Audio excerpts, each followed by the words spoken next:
All right, welcome to another episode of Daily Recap on Off the Clock. So, just wanted to this is the second time I'm doing this. Came up with some ideas here. I think it would make a lot of sense every day to talk about how many leads that came in today from when we left yesterday, when the office closed around 4:30 till now. It is about 5 o'clock right now. We had 16 leads come in from our social media. That is all through forms. So we get their name, their phone number, the town they live in, and a general idea of what they're looking for. Now, we talked very thoroughly today, my team and I, about how we should really start to nurture these leads, because obviously this is interruption-based marketing when you do it on social media. So, there's people are scrolling through their feed, they see your stuff. I think we do a pretty good job of making different videos that make them stop, and that's why I think we get so many leads.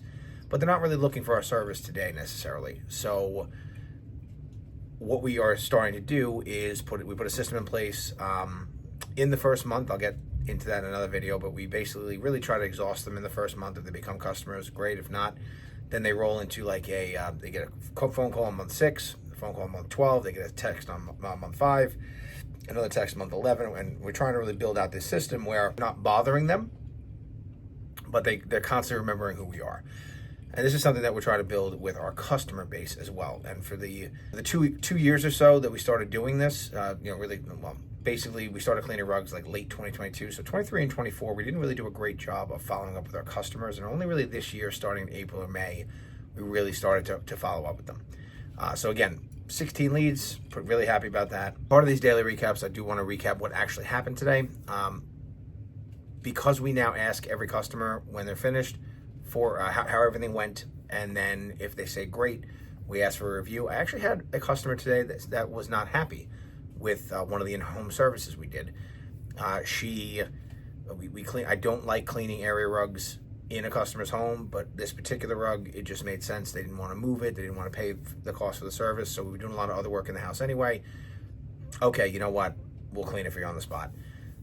Big part of the reason I don't like doing this is because we are more likely to get complaints. She said a couple of stains didn't come out. I never guarantee that.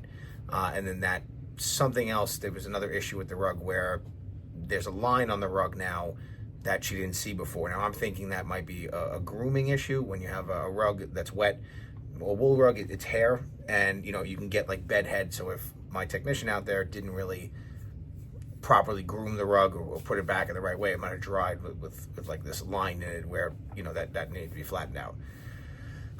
But after talking to her a little bit further, she was happy with the cleaning that we did for her couches, but she wasn't overly happy. There must have been some stains that did not remove. Now, we tell everybody that every stain cannot be, we remove every stain that can possibly be removed. Sometimes some stains are permanent.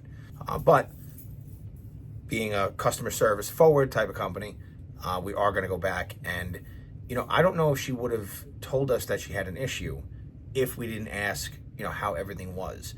And I like to think that when we do have issues, if we fix them and do our best to correct them, that, these customers will become lifelong customers. So I'll let you guys know how that goes when we do it next week. But yeah, that's pretty much the day here. 9/30/25, day 2 of our day in review. So see you guys in the next one, and, keep it clean.